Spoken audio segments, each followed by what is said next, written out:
Hello friends, नमस्कार। दी books में आपका स्वागत है। फ्रेंड्स, आज है 24 सितंबर और आज यूपीएससी मेंस का जो हिंदी का अनिवार्य पेपर है, हिंदी और इंग्लिश का, तो उसमें हिंदी का पेपर हुआ है फर्स्ट मीटिंग में। तो आइए उसको देखते हैं।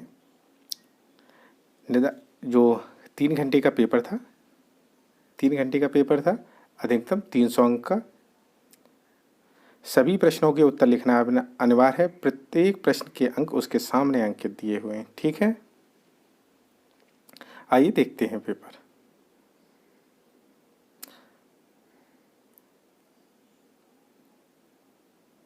निम्नलिखित में से किसी एक विषय पर लगभग 600 शब्दों में निबंध लिखिए।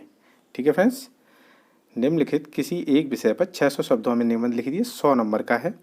नवीकरणीय ऊर्जा, संभावनाएं और चुनौतियां, संचार क्रांति का महत्व, खेलों का बढ़ता व्यवसायीकरण, खान पान का स्वास्थ्य पर प्रभाव। ठीक है फ्रेंड्स, ये तो चारों ही सही हैं। आप कौन से में करेंगे कमेंट करके ज़रूर बताइए कि आप इनमें से कौन सा ऐसे लिखना चाहेंगे। और अगर आप सुन रहे हैं तो इनमें से चारों लिख के देखिए आप 600 शब्दों में, क्योंकि यूपीएससी जो ऐसे का पेपर था वो तो काफ़ी टफ था, पर ये थोड़े इजी हैं, तो आप लिखने की कोशिश करिए। ठीक है फ्रेंड्स, अब आइए सेकंड क्वेश्चन देखते हैं। निम्नलिखित गद्यांश को ध्यानपूर्वक पढ़िए और उसके आधार पर नीचे दिए गए प्रश्नों के उत्तर स्पष्ट और सही भाषा में दीजिए। 60 नंबर का है, तो आप आराम से पीडीएफ डाउनलोड कर लेना टेलीग्राम से, और वहाँ से पेपर को डाउनलोड करके आराम से इस पेपर को पढ़िए।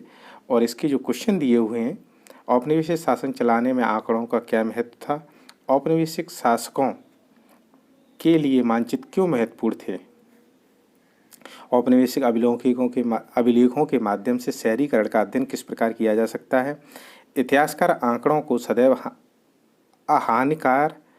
अहानिकर क्यों नहीं मानते, औपनिवेशिक शासकों की करों से संबंधित नीति क्या थी। तो ये सारे क्वेश्चन इसी गद्यांश में आपको मिल जाएंगे, करिए आप।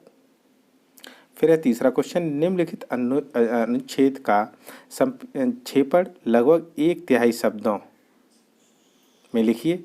इसका शीर्षक लिखने की आवश्यकता नहीं है, प्रेसी राइटिंग है। आप इसको पढ़िए और 1/3 में इसको लिख दीजिए। फिर निम्नलिखित गद्यांश का अंग्रेजी अनुवाद कीजिए। फ्रेंड्स, ये कहानी है। प्रेमचंद ने कहा था कि कहानियों के चारों तरफ हवा में बिखरी पड़ी है।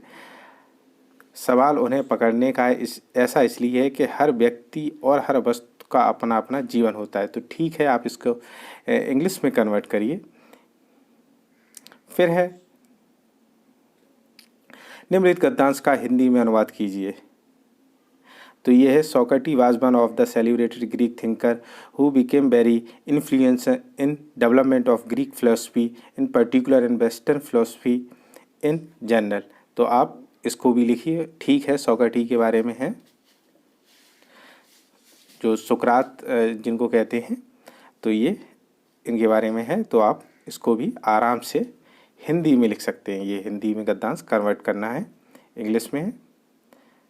फिर आते हैं निम्नलिखित मुहावरों के अर्थ स्पष्ट करते हुए उनके वाक्यों का प्रयोग कीजिए। नाक पर मक्खी न बैठने देना, छाती पर सांप लूटना, बंदर घुड़की देना, गिन गिन कर पैसे रखना, मिट्टी में मिलना। ठीक है, आप कर सकते हैं आराम से। वाक्यों के शुद्ध रूप लिखिए।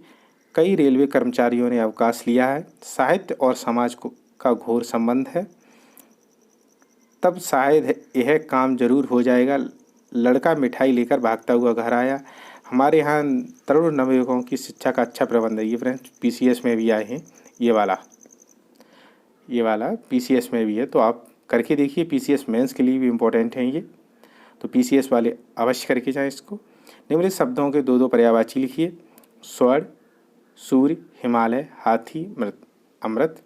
निम्नलिखित युग्मों को इस तरह से वाक्य में प्रयुक्त कीजिए कि उनका अर्थ व अंतर स्पष्ट हो जाए। आदि आदि, क्रांति क्लांति, नियत नियति, प्रणय परिणय, व्रत व्रत। तो ये था फ्रेंड्स पेपर। हिंदी का अच्छा पेपर है, पर आप करके देखिए इस पेपर को पूरा करके देखिए। आराम से घर बैठिए और करीब 2-3 घंटे में आप जितने भी घंटे में आप घर पे बैठे हैं आराम से करिए, कोई नकलबाजी ना करके पूरा पेपर करने की कोशिश कीजिए। और ऐसे भी लिखिए, कन्वर्ट करिए हिंदी का इंग्लिश में और इंग्लिश का हिंदी में, एक बार करके देख लीजिए, बहुत ज़रूरी है। और स्पेशली यूपीपीसीएस वालों के लिए तो मोस्ट इम्पॉर्टेंट है, आप करके देख लीजिए, क्योंकि 27 सितंबर से आपके पेपर स्टार्ट होने वाले हैं। तो ठीक है फ्रेंड्स, ऐसे पेपर और पड़े हुए हैं टेलीग्राम पे और चैनल पे भी पड़े हुए हैं लास्ट ईयर के पीसीएस के भी, तो आप वो देख सकते हैं। ठीक है फ्रेंड्स, तो वीडियो देखने धन्यवाद, थैंक यू सो मच।